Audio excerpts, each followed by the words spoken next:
Oh boy, this is going to be a tough one. I get to talk about Fire Emblem Awakening. Well, let's start with a little backstory. Awakening was a sort of last hurrah for Fire Emblem. Radiant Dawn had underperformed, the DS games had underperformed, and pretty much what was going through every dev's head at the time was, if this Fire Emblem doesn't work out, it could be the last Fire Emblem. Knowing this, we could certainly expect Intelligent Systems to give us a game that contains everything great about Fire Emblem and that they would learn from the mistakes of the previous releases. And believe me, there were a few. And lucky us, it released outside Japan, so we were still going to get Fire Emblem internationally. It also received the highest amount of coverage and advertisement of any Fire Emblem game there was. Being on the 3DS was a huge advantage there, because the console was designed to notify you of the latest releases. More people knew about Fire Emblem than ever before, leading to a somewhat annoying trend of people thinking this was the first Fire Emblem entirely, but that corrected itself soon enough. A fresh wave of new fans led to Awakening being the biggest success the series had ever seen, meaning that Fire Emblem was to become a mainstay in Nintendo's library. Indeed, Awakening saved the franchise! Surely it must be the most wonderful game of all time! Not exactly. Look, I don't want to tell you that Awakening is a terrible game that sold a bunch because people are dumb and now the franchise is ruined forever. That's stupid. That's not even close to what I think. I may have thought that when the game first came out, but in the interest of seeing whether or not I was being too harsh on Awakening, I'm replaying the game again on a higher difficulty than before. This time around, I think I like Awakening a little more than before, and I'm more than happy the franchise isn't going to go away anytime soon, unlike a certain other Intelligent Systems franchise. But this game is very far removed from traditional Fire Emblem. I don't even think it's a bad game anymore, just that it's a massive departure from the previous games. And because it's a massive departure, it created a very notable divide between older fans and the newer fans. I mentioned Awakening had more coverage than the previous games. That, I think, is what drove sales rather than any of the changes to Fire Emblem, but that doesn't imply that the changes are objectively actually good. Awakening and the two games that follow it take a heavy amount of inspiration from Fire Emblem Gaiden in many, many ways, right up to a full-blown remake with Shadows of Valentia. Why the sudden interest in Gaiden-style design? Because Gaiden lends itself very well to some very bad trends in gaming these days. But I'll get to that later. I should probably introduce the story. Awakening seems to want to meld together every Fire Emblem continuity. To start, it's set on Valentia, the setting of Gaiden, though it's now known as Valm after Alm, and it has a wyvern population for some reason. The main hero is a prince named Chrom, who is such an obvious Ike knockoff that he can actually get the Ether skill. He wields an indestructible falchion from the beginning, and he eventually has a daughter who resembles Marth himself in every way, and even disguises herself with a mask like Camus did. Oh, and she has an indestructible falchion too. So now we have Chrom's falchion, Lucina's falchion, Alm's falchion, Marth's falchion, Kirby's falchion, real-world falchions, and Falchion Punch! I swear, the word falchion has pretty much lost all meaning by this point. The player can create an avatar unit just like in New Mystery. Known by default as Robin, this character can be customized down to the voice and personality, though the US version cut the option to have a silent protagonist, which would have been a godsend. Robin tends to steal the spotlight a lot, just like Chris. Robin will also eventually have a son named Morgan internationally, but is known as Mark in Japan. You know, the default name of the strategist in Blazing Sword, and promoting him gives the same title the player can get for S-ranking Blazing Sword? Are you blown away or what? This game doesn't even have a ranking system. We're not even done with the references. The plot really wants to shoehorn as many homages as it can get, with filler battles galore, and it honestly hurts the overall story. Chrom eventually obtains the very same Shield of Seals from Mystery of the Emblem, and has to collect the orbs to power it up again to stop a dark dragon that might as well be Medius or Loptir, but isn't. Tiki and Naga make appearances, there's a reference to Mila, and in one battle, you fight the Dead Lords, who were the final group of enemies in Genealogy, and they all have the legendary Bloodline exclusive weapons from Genealogy, why not? And one of the post-game chapters even has a character stated to be the descendant of Ike! Character writing in this game is seriously underwhelming. Characters in this game feel like one-note walking anime tropes and little else. Lissa is a spoiled brat like Sarah without anything likable to her. Sumiya makes pies and trips a lot. Vike is full of himself. Gaius loves candy to the point that he can be bribed with it. Kellum is ignored by the cast due to him being completely unnoticeable. And Tharja is your average stereotypical tsundere witch. Henry, on the other hand, is a stereotypical psychopath warlock. When you recruit someone, the scene is often played for comedy despite the fact that this is a war game with a serious story. Support conversations aren't a lot better. The one between Crom and female Robin has him accidentally peeping on her 2 times. And I want to mention, I'm not averse to comedy in a war game, otherwise I'd hate Disgaea. But when you have, say, a chapter involving saving Crom's sister from certain death, and the recruitment conversation for the newest character is completely goofy and not serious, that's really jarring. It makes me wonder if the writers were taking the serious situations, well, seriously. So, as stated, supports are back at last, and they've brought back a fun genealogy mechanic, the second generation.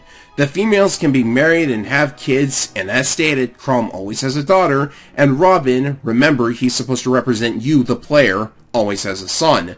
To marry a pair of characters, you have to get their support rank up to the max. Each character can only have one max rank support at a time, and only with someone of the opposite gender, but anyone can support anyone, which might explain why the supports are underwhelming. The cast is the usual size, and there needed to be a lot of support conversations. You can also support as much as you want outside that one restriction, and stacking support bonuses after grinding them all can be seriously powerful. Oh, and the reason children can fight alongside their parents is because they time traveled from the future. Lucina does this during the main story, but none of the other children do unless you complete the side quest that recruits them. If you're going to involve one child in the main plot, why not involve all of them? I realize it's a good thing to make the pairings optional, but you don't strictly need them to win, so I wound up not even bothering. Oh, and I suppose I may as well mention the 2 shifters because they've drawn a lot of ire from the players. It'd be silly not to.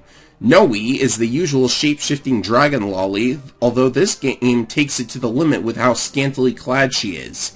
She looks and acts like a 14-year-old, but don't worry, she's actually 2,000-something years old. Now it should be noted that this kind of character is nothing new, but she wears even less clothes than previous Monarchies. Makes you wonder. Then there's Pawn, who I think is just insulting and way worse.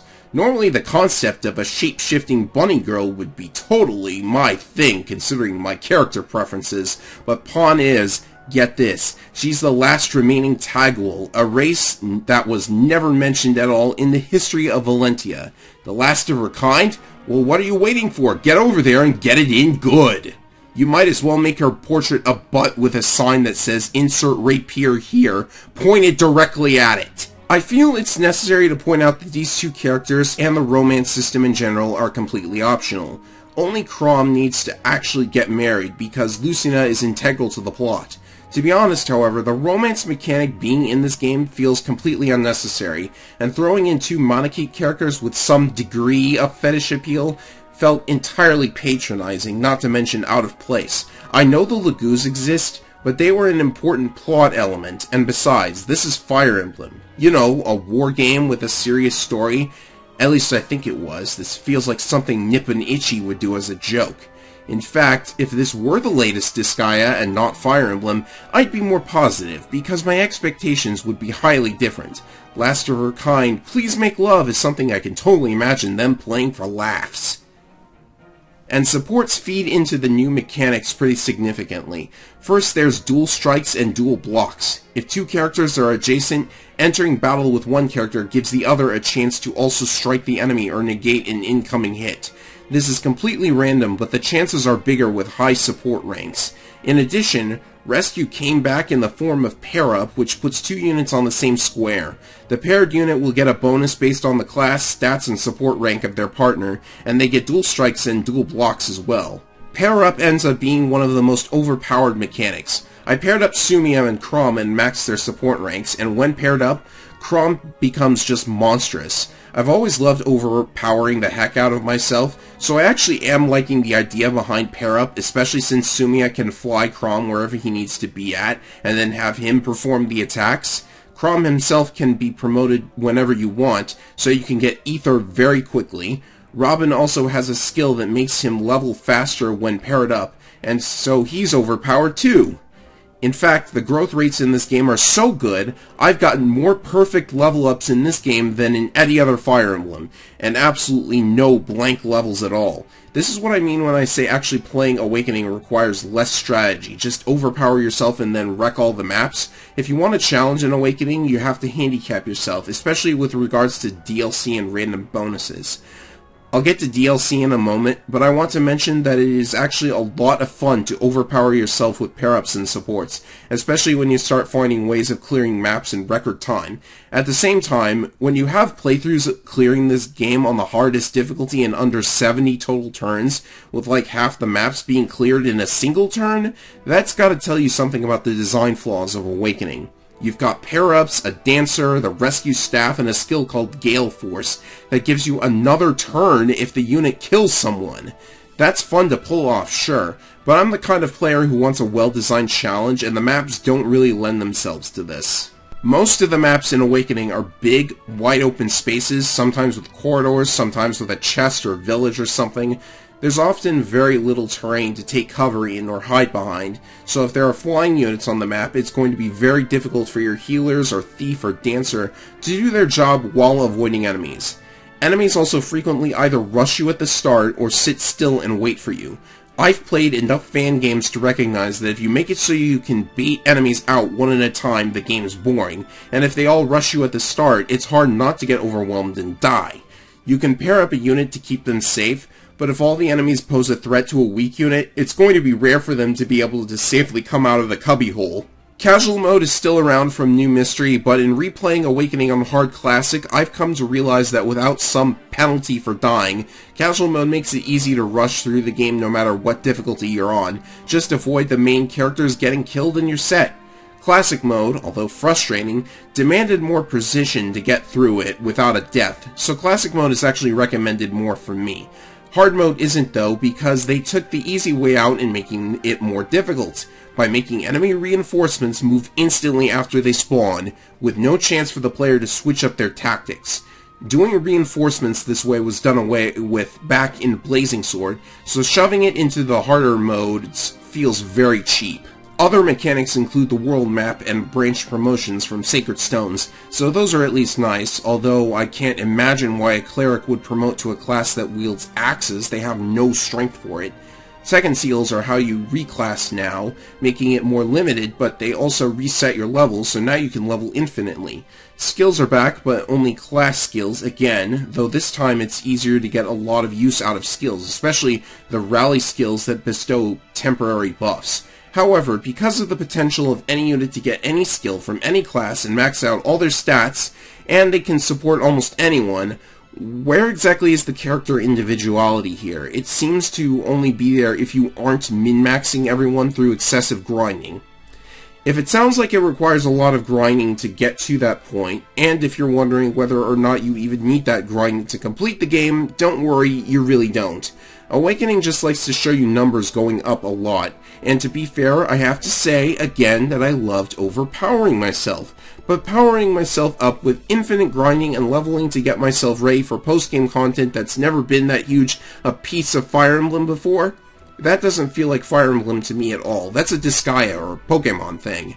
I seem to be mentioning Disgaea quite a lot. I think I want to play that again now. And then there's all the DLC and randomized bonuses that they add. Maps frequently have sparkly tiles that give you all sorts of boosts. Random items, more EXP or weapon proficiency, relationship boosts. You can get all that at random just by turning the game off for a while and coming back to it too. Spot Pass provides players with a number of overpowered weapons available from the start for free. You can recruit characters from past Fire Emblem games by defeating their teams, and naturally they're all overpowered. DLC can be purchased for the first time for Nintendo in general, and it's mostly packs of maps for $7 a piece. Naturally, all the battles in each pack more or less recycle the same map, which comes from a previous game anyways. There's even a map you can repeat over and over for infinite gold.